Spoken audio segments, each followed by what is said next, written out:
The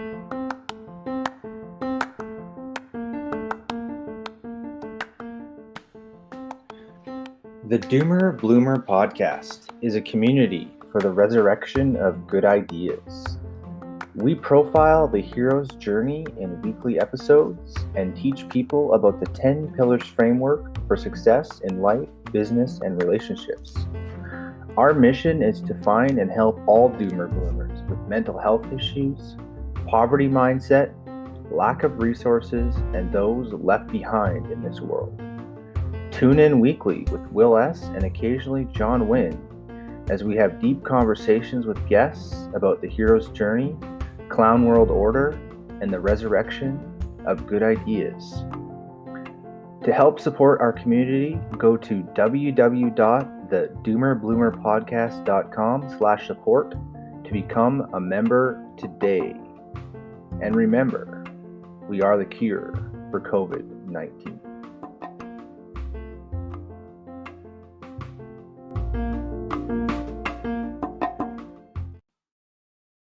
All right.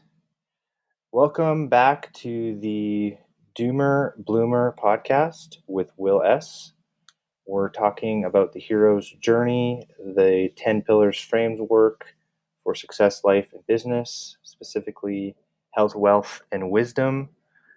Today, we will be talking to Nate Rifkin, all the way from Golden, Colorado.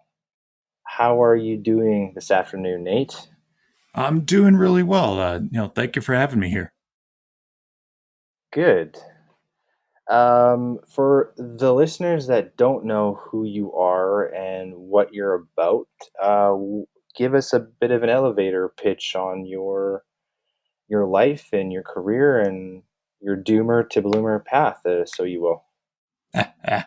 Not a problem.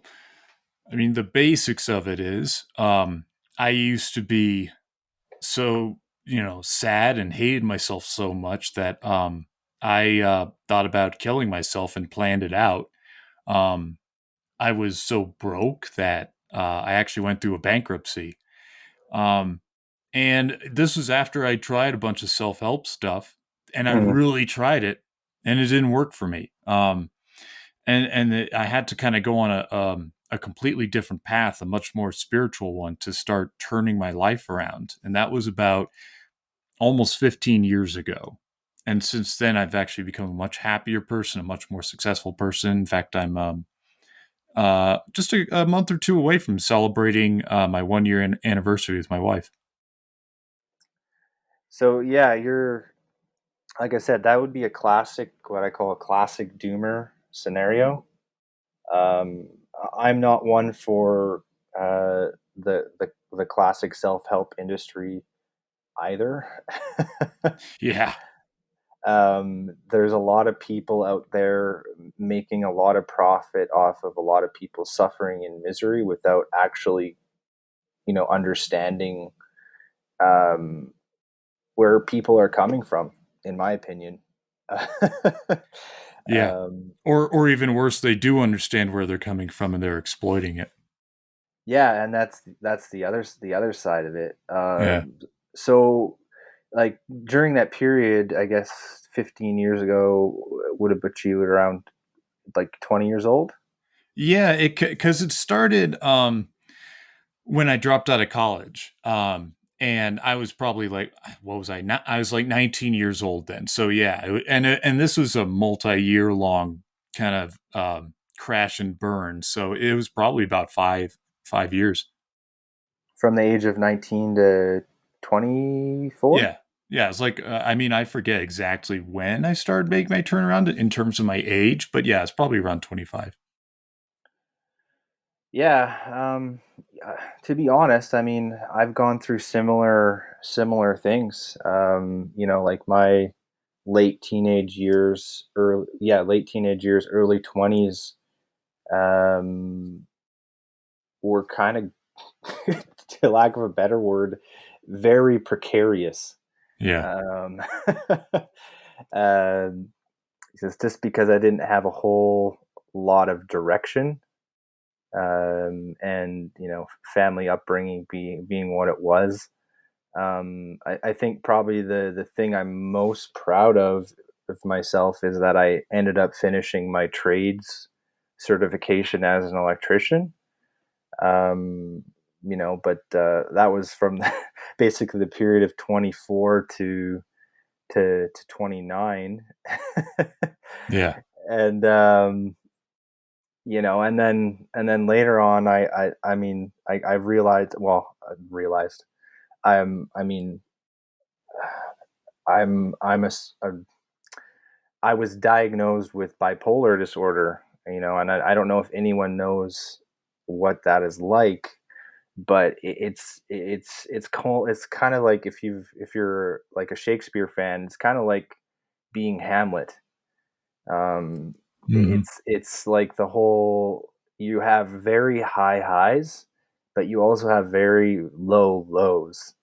You know, so give me an idea of what your depression looks like or looked like, Nate. Sure. Yeah. It was just a tremendous amount of looping thoughts of, like, I mean, I just hated myself. And I thought I was a complete loser. So, I mean, I would loop on these thoughts about what a loser I thought I was, and imagine these scenarios of me falling short. I mean, I was going deeper into debt, and I was lonely. I was a very lonely guy. I could not get a date to save my life, and I would just play that over and over in my mind, um, and I would just think about how I perceived everyone else as being so far ahead of me, and how Mm, everyone else was so much better. I mean, it was the whole grass is greener scenario where, the more I isolated myself, the worse it got, because the more my perceptions got skewed. Um, and it was like my own thoughts were my enemy. And the worst was looping on the thoughts when trying to go to sleep at night, and then when I'd wake up, um, being stuck in bed because I would still be driving myself crazy. So that's what it looked like. well, I can relate. I mean, they call that negative self visualization. Um, Yeah.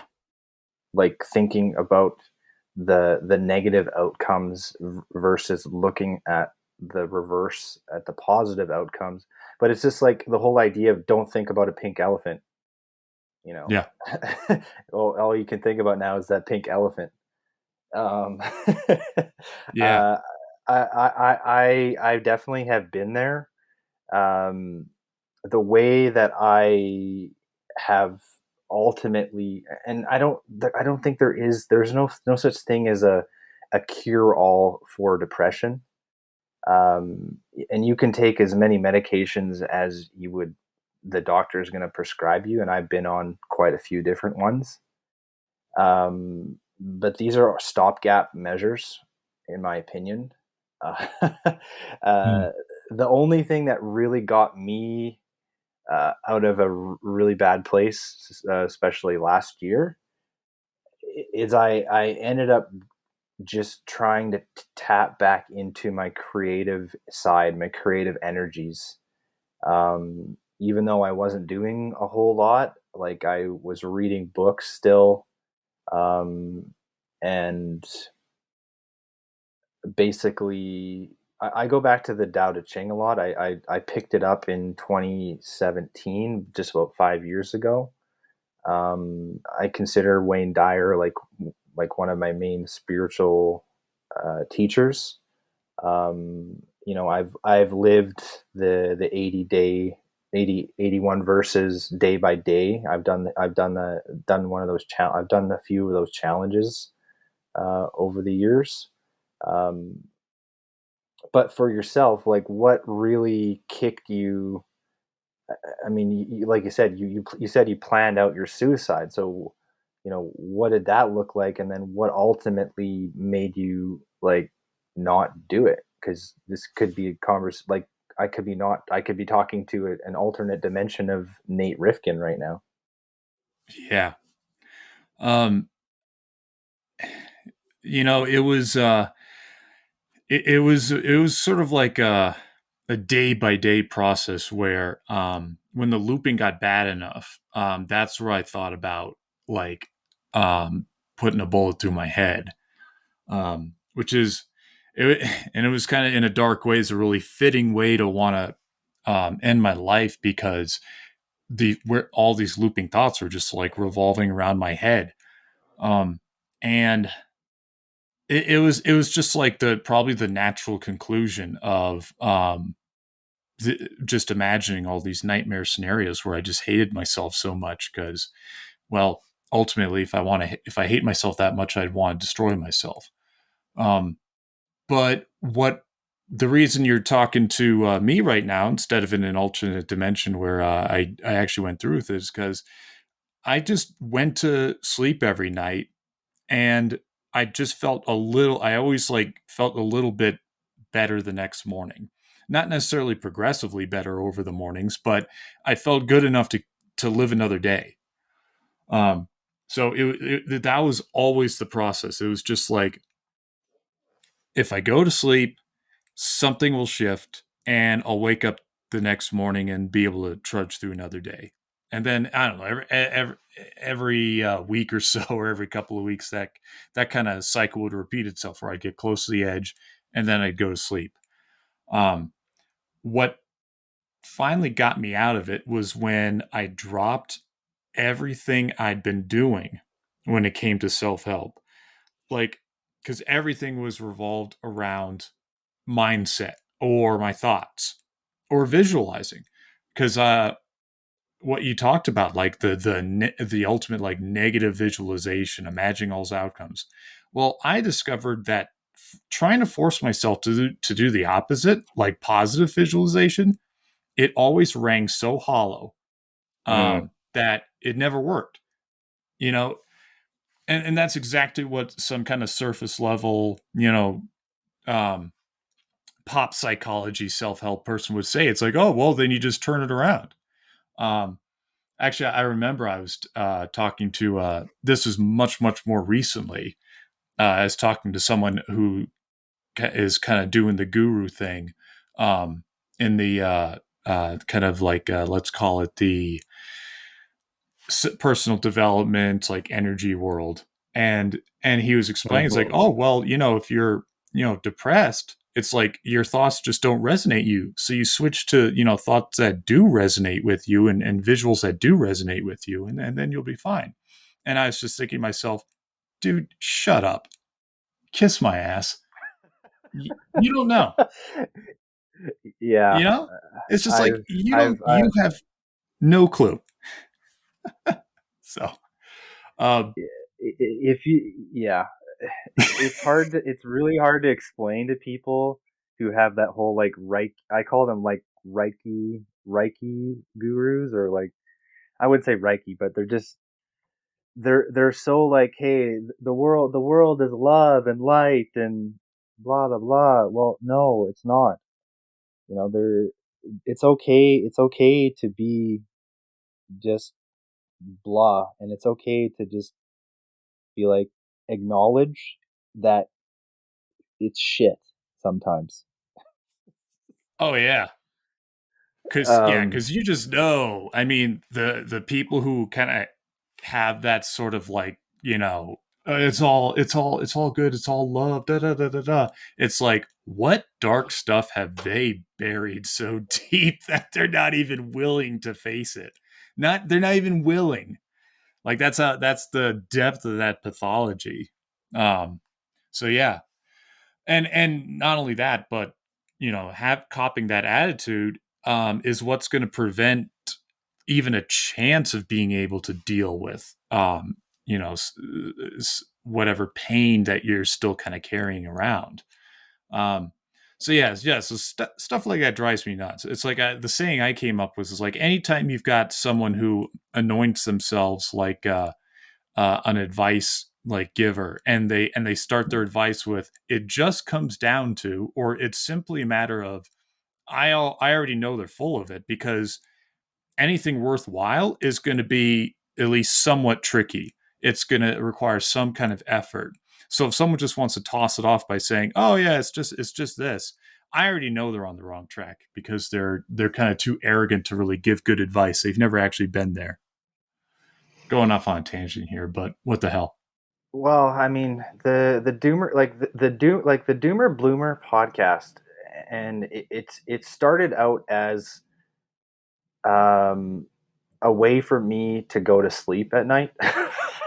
Hmm. Because I am one of those polymathic, or like whatever they want to, I don't really have a name for it, but like um I have such diverging and um varied interests in things, Mm-hmm. and I want to learn more and share more as much as I possibly can. And I was ultimately becoming insomniac. Hmm. Struggling with this, my sleep deprivation. I went through several rounds of unemployment in my 20s, and I just ended up like like I said, the regular self help avenues just weren't cutting it. They weren't offering, and they still don't continue to offer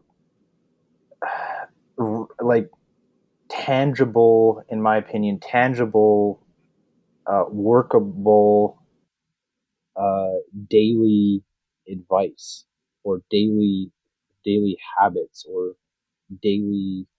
It's just like you got to wake up 5 a.m. every day. Like, um, when you're depressed, you you can barely put your pants on in the morning, Yeah. let alone wake up at 5 a.m. Yeah. You need to embrace that you're only going to rise to the capabilities that you're going to be able to reasonably accomplish in a day. Um, you know, if like for myself, like especially this past 3 weeks or so, um, if I could get through my daily customer interactions over the phone, and I go for a walk at night, that's all I could do. Yeah. you Yeah. know, and as much as I want to to rise to a higher level, it's just at this point in the phase of my down cycle, I just have to admit to myself that certain things are just gonna have to be put aside. Yeah. I don't know You how know, you feel. How do you feel about that? well, what you just said reminds me of a story. Now, it's gonna be like a story of a story, so bear with me here. But a teacher of mine referenced a movie once, and he saw the movie. I did not, so but bear with me. But the movie is called A Walk in the Sun, and the reason it's called that is because it's a war movie, and I think it is probably near the end of the movie. One of the characters, like they're just he survives a bloody battle, and it's tragic. It's this awful battle, and they're still like at the scene. They're trying to find survivors, um, but it's like the sun has come out. Um, it's kind of calm, like it's over. There's nothing really to do anymore. It's like it's just a tragic scene. So the guy takes off his helmet and he just goes, I'm just going for a walk in the sun," and that's you remind me of that because what can you do at that moment? He's not going to get up at 5 a.m. and list out his friggin' goals or something like that. And he just all you could do at that point is just go for a walk in the sun.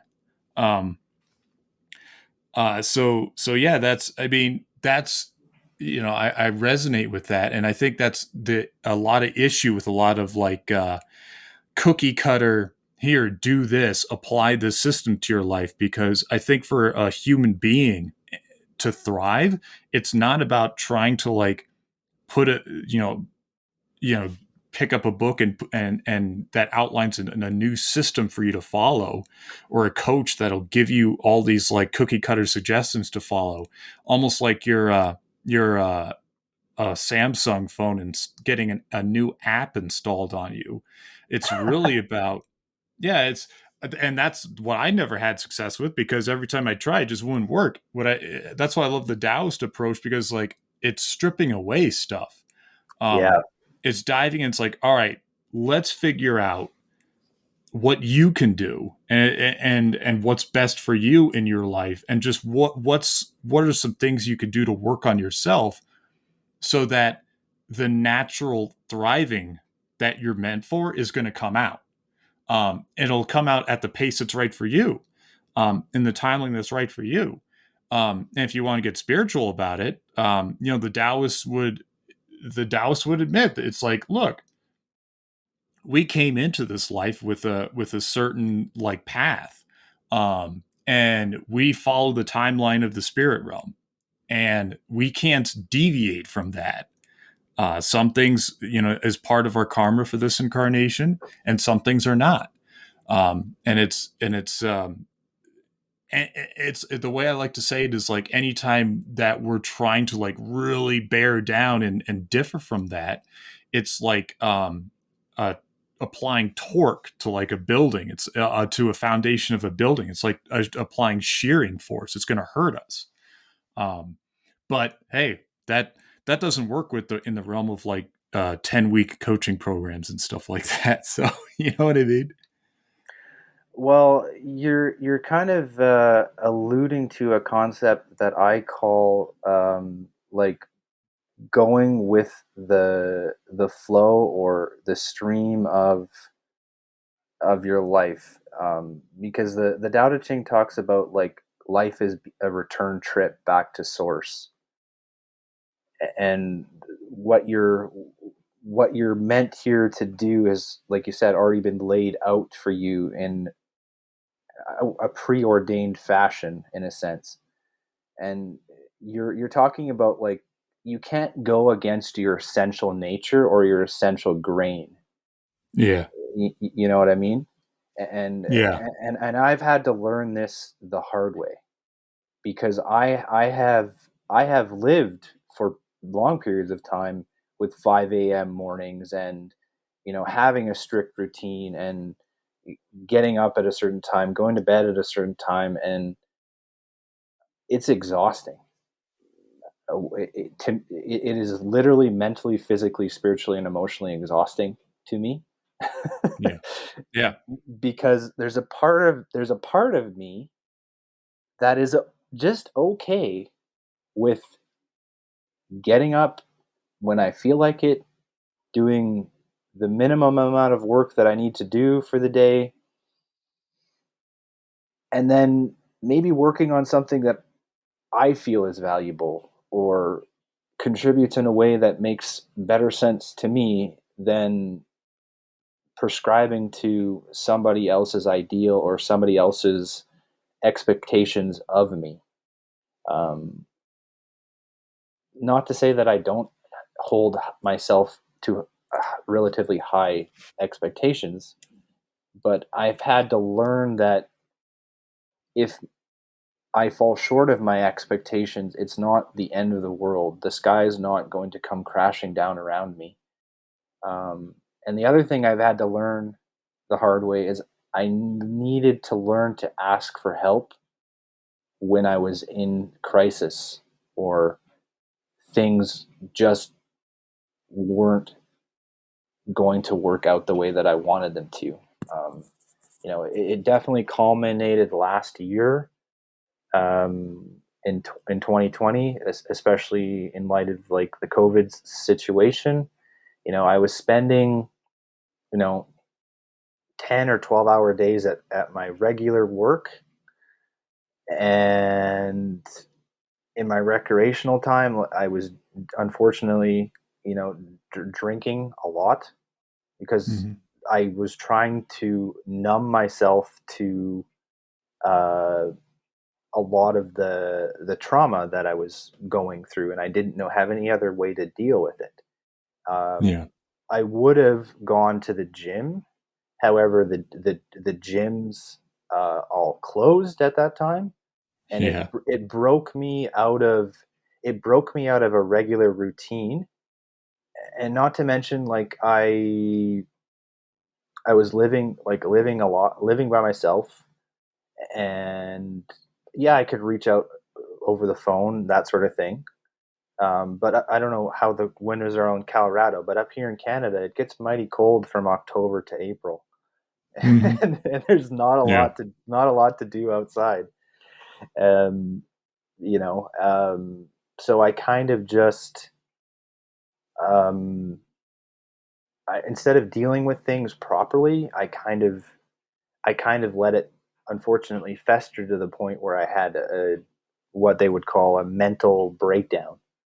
Hmm. Um, you know, and that was probably uh, one of the darkest periods of my life, to be honest. Yeah.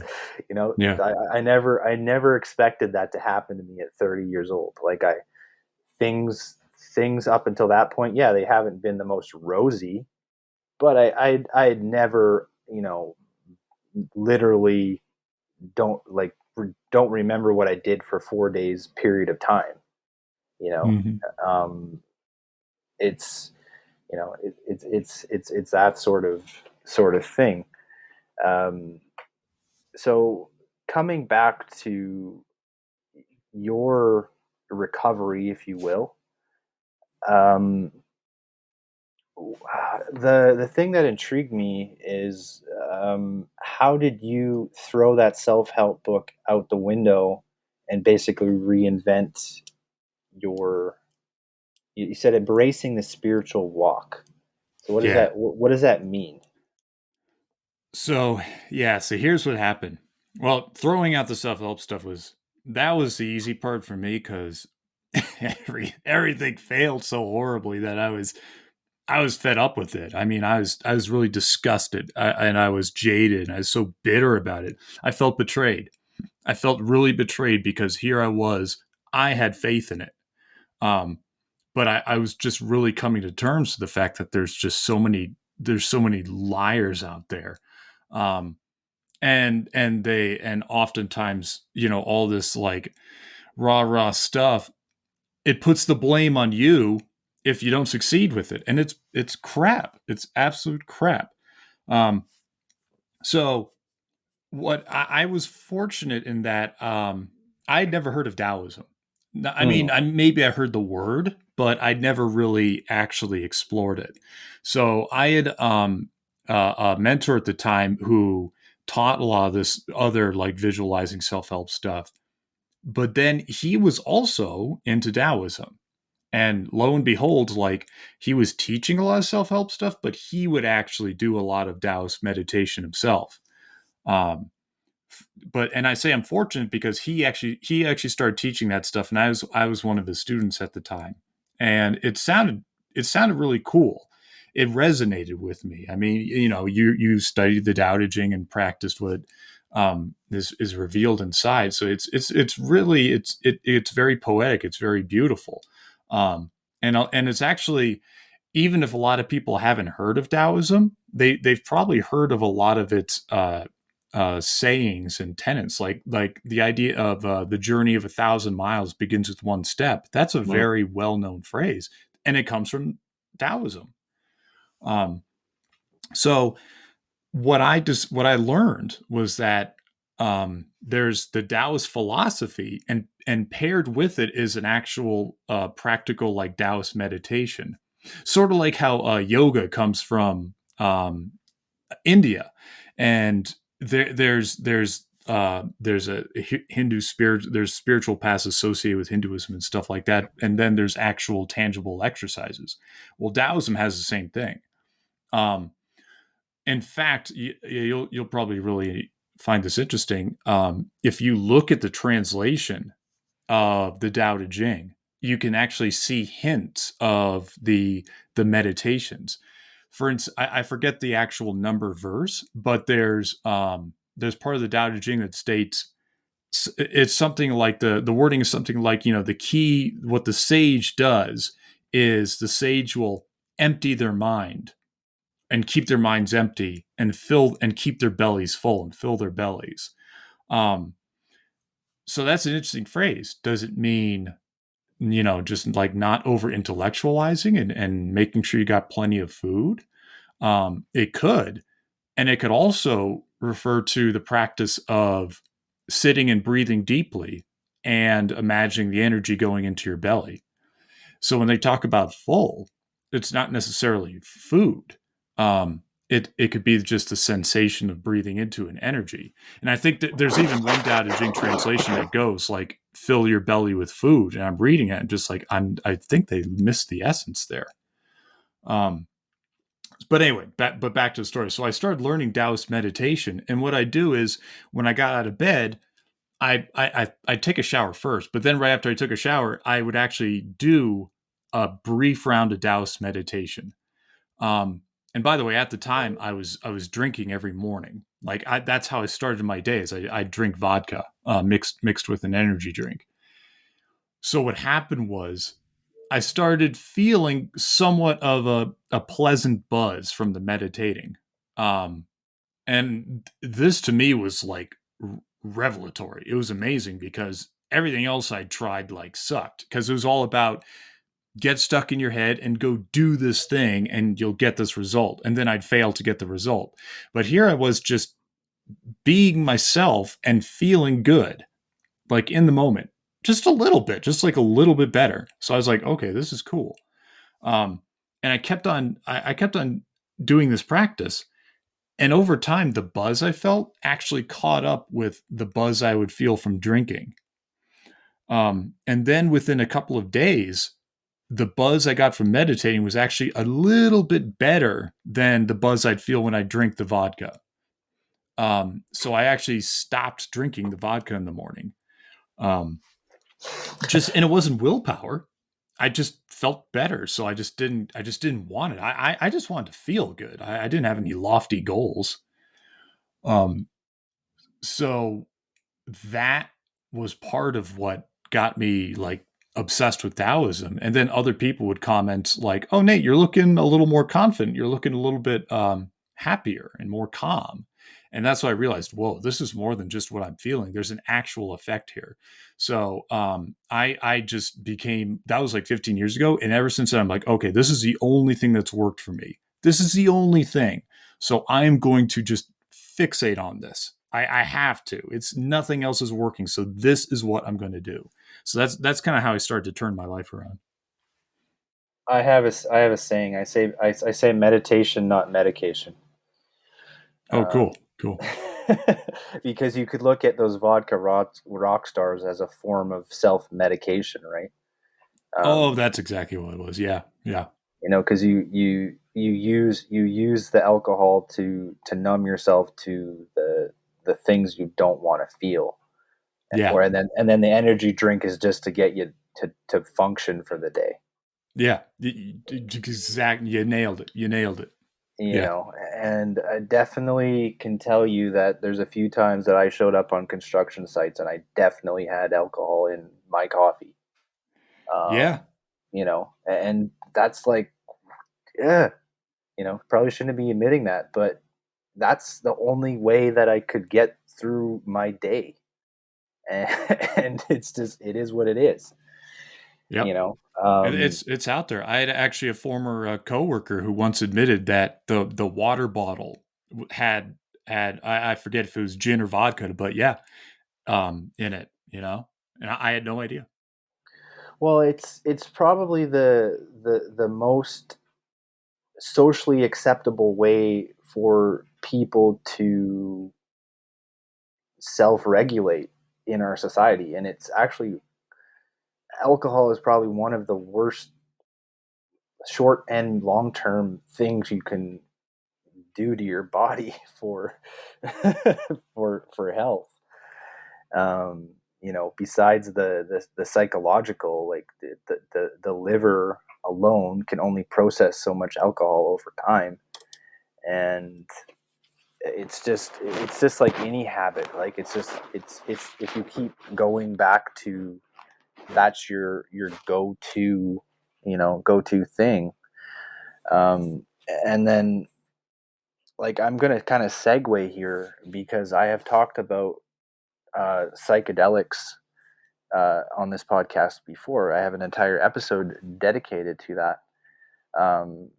But I'm also going to preface this uh, with that it's just like you go into that cave with what you brought with you, right? The alcohol or the substance is not going to magically change the things that are disrupting your life, right? You still have to end of the day, you still have to deal with it.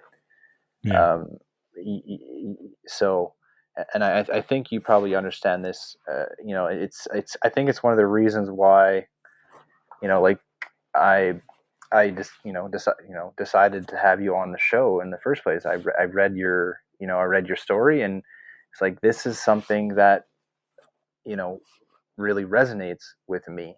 Because I've been where I feel I have felt. You know, I'm a very empathetic person, and I can empathize where a lot of people are. You know, Hmm. like, for instance, like, we all have this idyllic version of ourselves that we want to project in the world. Yeah. And there's your ideal. I am this goal weight. I am this amount of money. I am housewife, kids. I am, all these I am affirmations. Um, and it, it it is good. It is helpful to have that outline, or that's where I want to get to. But the dark side of that is that if you fall short of it, or if you continually don't reach the place where you want to be, like, you can start having a down, like I call it, a down cycle. um, and it's important. I guess it's more important to recognize the cycles. The Tao Te Ching starts talking about, if you can start recognizing the calms and the storms, like, it always talks about nature. And if Hmm. you can start recognizing the calms and the storms cyclically, before they happen or as they're happening, rather than just being victim to them, that's where a true Taoist master resides. And I'm definitely um, falling short of that right now in my life. Uh, doing Yeah. the best with what I've given, what I'm got, what I'm working with. Um, but I'm still here. I'm still podcasting. Ultimately, it's what I really enjoy doing. Hmm. Uh, Talking to people like you, Nate. So bankruptcy. So you treat failure as a baptism marker for starting over. Um, what did like what advice would you give for someone who is as far down as you were and wanting to pursue a similar path, like from where you were 15 years ago, that version of Nate, to the transitional period, and then up to kind of where you are now? Like, we're always, I could call it progress, not perfection. We're always works in progress. Yeah. You know, um, the like I was mentioning earlier in that the earlier part of my story, the first time I had success was with just doing the meditation practice daily. um and that would be the advice I'd give, is similar to what I did. I threw out all the goal setting, um all the affirmations. I mean, if they work for you, then there you go. I mean, the last thing I'd ever want to do is tell someone to stop something that's working really well for them if they figure that out. So I'm just saying from my perspective here. But I threw all that stuff out and I just focused on working with the energy in my body. Um, and I, I I guess I didn't really put it into words at the time, but what I was doing was I was working on the energy in my body. And then as a result, the whatever success I was hoping for would take care of itself in the way that was supposed to happen for me. Um, and it would happen on the timeline that was for me.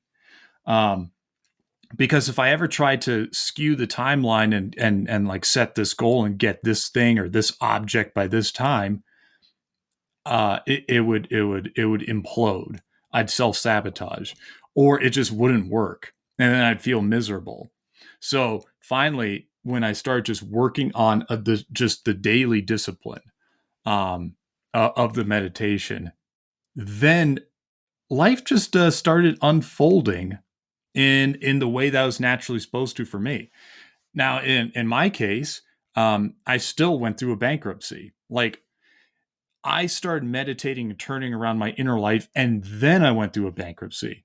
You know, if this were a typical self help thing, then they would talk about how, you know, once you start, meditating and stuff, you can use the law of attraction and da da da da da. And then like money will somehow, sitting on your duff, money will rain from the sky or something like that. And if you didn't make it work, it's your fault. Now, I still went through that bankruptcy. And then during this, I got a job spinning signs on a street corner. Um, and so on the outside, it would look like, oh, that is just terrible. He's going through an even more miserable part of his life.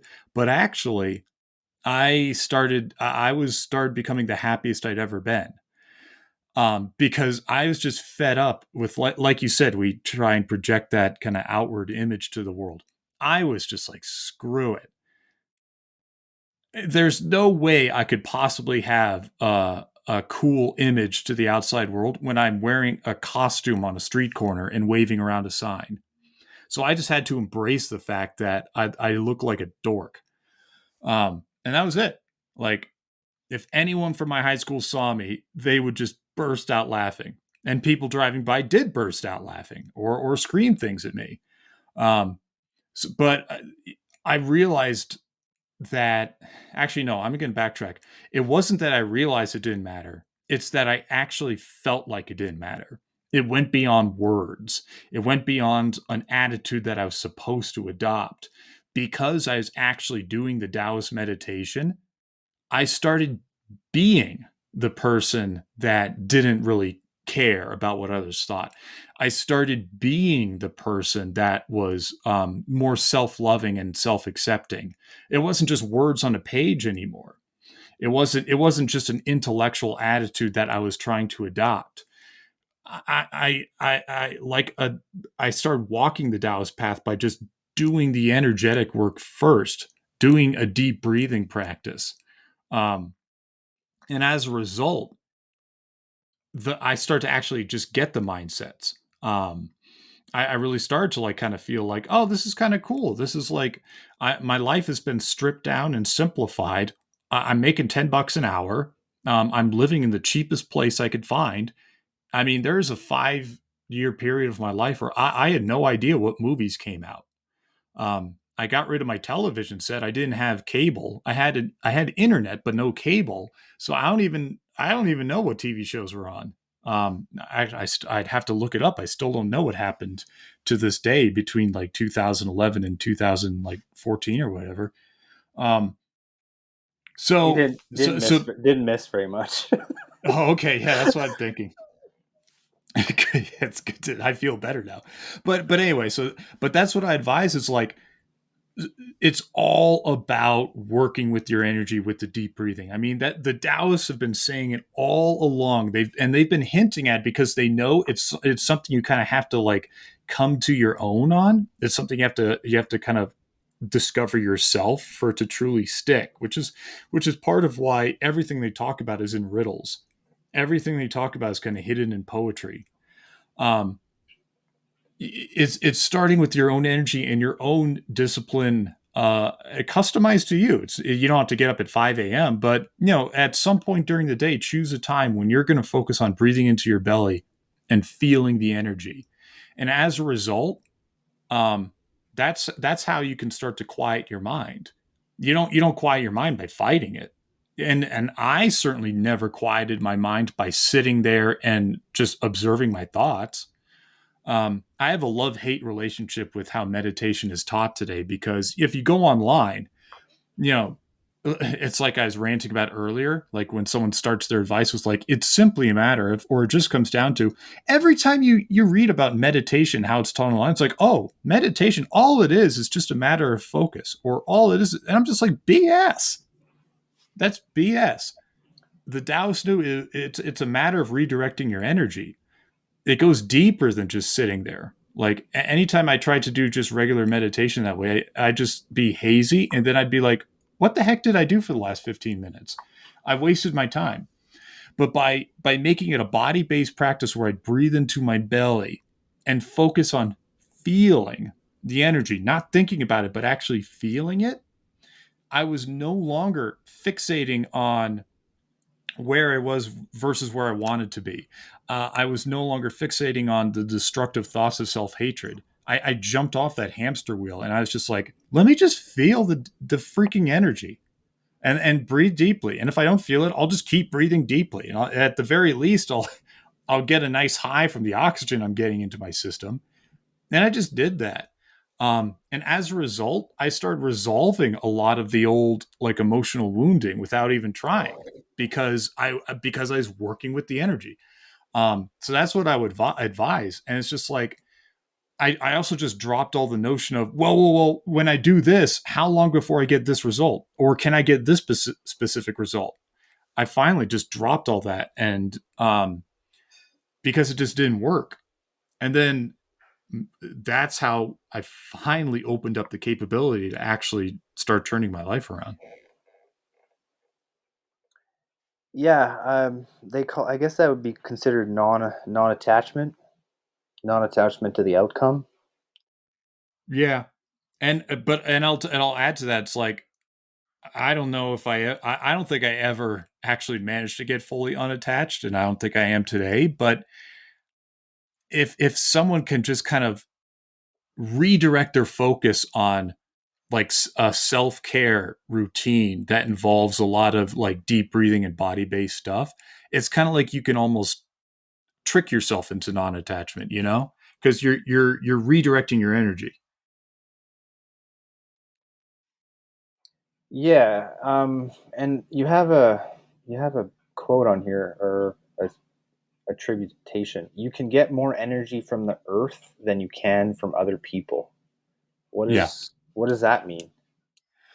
That comes from actually the mentor I learned Taoist meditation from. And the idea is this: like the Taoists had a concept called qi, and I thought it was like just basically I thought it was BS. But it turns out the meridians that they mapped out in the human body, which I mean, if you've ever heard of acupuncture, got an acupuncture treatment, they're working with meridians. Um, what they learned is that there actually is a subtle energy that runs through our bodies. And if we work with this energy, we can change the outcome of our physical, mental, and emotional health. So, and some science is actually showing there's something to this. Like there's evidence that these meridians flow through the tissues of our fascia, which is like this tissue in our body that encases our organs. And there's also scientific evidence showing that this fascia tissue is capable of generating piezoelectric energy, or piezoelectric electricity, which might be related to this Taoist concept of qi. Okay, so why am I saying all this? Because when we meditate, um, especially when we start breathing deeply and are calming our minds, and we're getting into this zone where we're really feeling our energy, the earth is a tremendous storehouse of this chi. Um, and when we open ourselves to it, that can be very, very healthy and beneficial for us. I mean, there's a Taoist idea of I think it's like the average man breathes through their throats. A true man breathes to his heels. What that's referring to is the idea. Number one, it can refer. There are many layers to like what the Tao Te Ching says, or what any sort of mystical text will say. So one idea is that, well, it's a matter of like breathing so deeply, it's like you're filling your whole body all the way down to your heels. But it also refers to the fact that we have meridians that go through our heels. Um, and when we meditate with our feet on the ground and really feel into this connection with the earth, this is a way of opening ourselves to that energy. And I know if anyone's listening to this and it's like, oh, that sounds woo woo. All I can tell you is this is the stuff that worked the best for me. So I've stopped caring if it sounds woo woo because it worked for me and it might help someone else. So that's the idea of getting more energy from the earth than from other people. Because oftentimes when we reach out, we might run into someone who is just they're not in the best position to help us because they're dealing with their own stuff. But the earth is always there to help us, and it's there passively to be able to help us if we connect with it and to have like an interplay of energy, and that's where a lot of the power comes from meditation. So that's what I was thinking about when I included that quote. Okay, and is that in your book, The Standing Meditation? Yeah, yeah, Okay, so the full title is The Standing Meditation: Excel in the Modern World Using an Ancient Practice. yeah. So this is your time to talk about your book if you want. Oh, I'd love to. Yeah. Um, like after this journey of like feeling suicidal, going bankrupt, being a sign spitter, and meditating the whole time, I climbed my way out of the worst of it, and I realized a lot of people still don't know about like the more practical side of Taoism. So I spent 3 years just writing a book about what I went through, what I learned, and how it could apply. How like the reader could apply to their own life. And I published it about 6 months ago. And it's called The Standing Meditation, and it's on Amazon. And this is the book I wish I could have given myself. Like I wish I could go back in time and be like, forget all the self help stuff, Nate. Just read this book instead. So I can't do that, but the next best thing I figure is someone else out there might be feeling lost, frustrated, and this book, it's not guaranteed. Everyone has their own path, but this book might be exactly what they need. I think I might pick up the Kindle version of it. I hope you like it, man. Because I need to get back to grounding, to be honest. Um, Grounding's the best. yeah. Uh, and what is your best advice for a doomer to start getting back onto a path of becoming a bloomer in life, business, and relationships? It's a great question. Sit, put your feet as close to the earth as you can, and breathe into your belly, because that's your anchor. You know, there's a lot. There's a freaking bookstores out there galore with practical advice on what to do with your career, or how relationships and nutrition, all that. And unless you've got this down first, for me personally, all that stuff failed until I started with centering myself with meditation. Then, only after I got that taken care of, everything else started to fall into place, because all of a sudden it's like I was on that path. So any other information that came to my life was a lot more useful, because it was like I was kind of like you said, in the flow. So start with breathing into the belly. And every time, you hear in your voice, that's too simple, or it's like, oh, yeah, it's the same old advice. Cool. Now breathe into your belly. Just, that's the answer to everything. All right, breathe into your belly. So that's the advice I would give.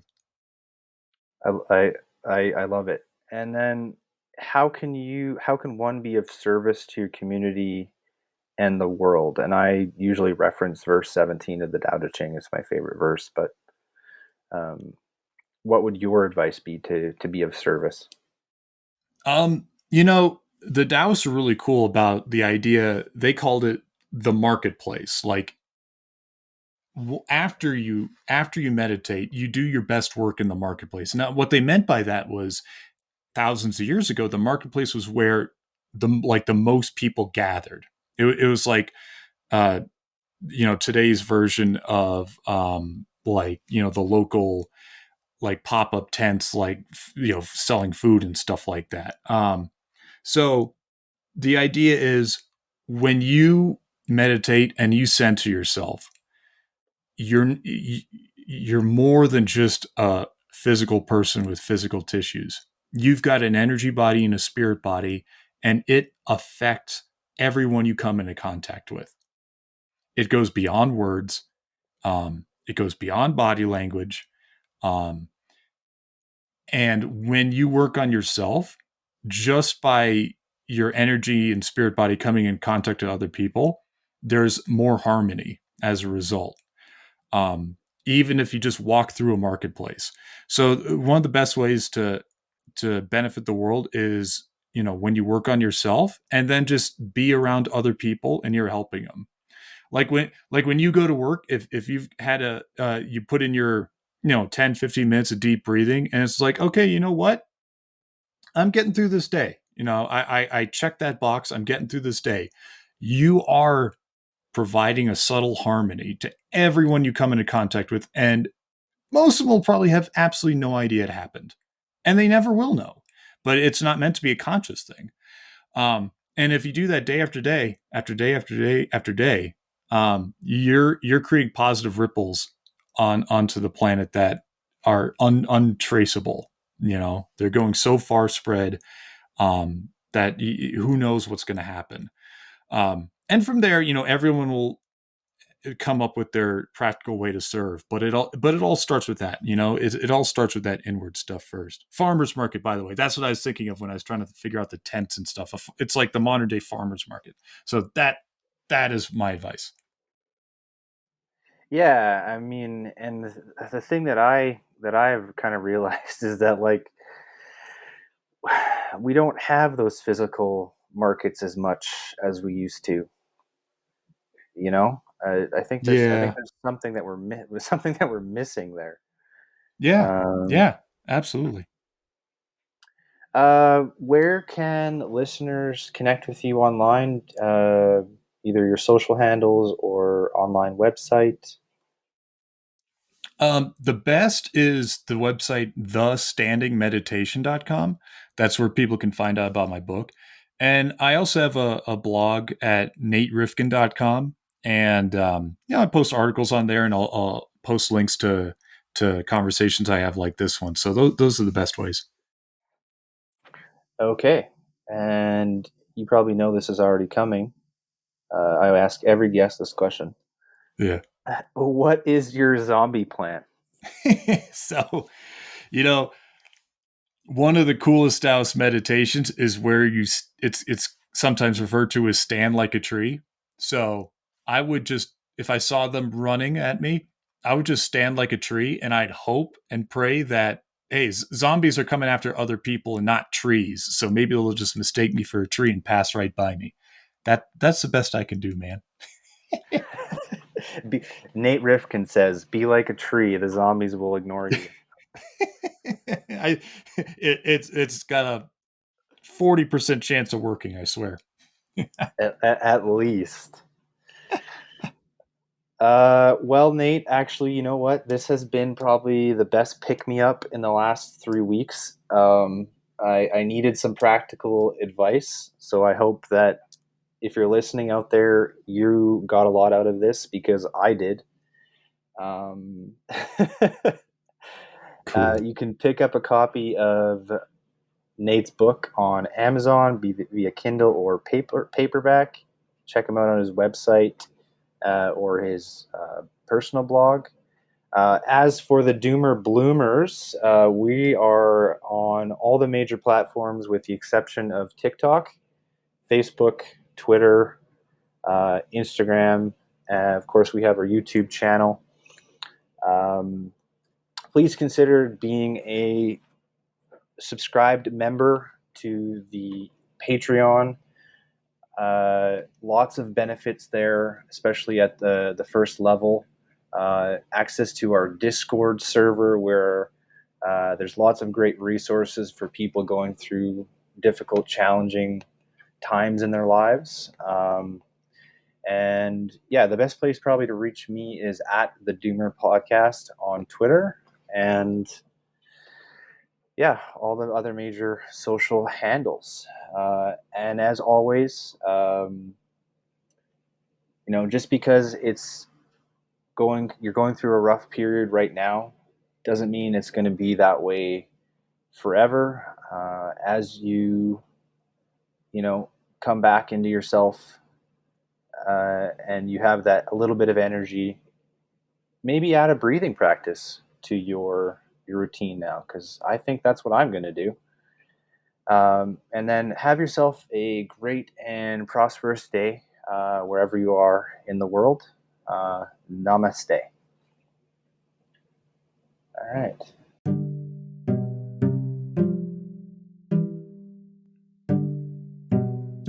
All right, this is Will here again with the Doomer Bloomer podcast.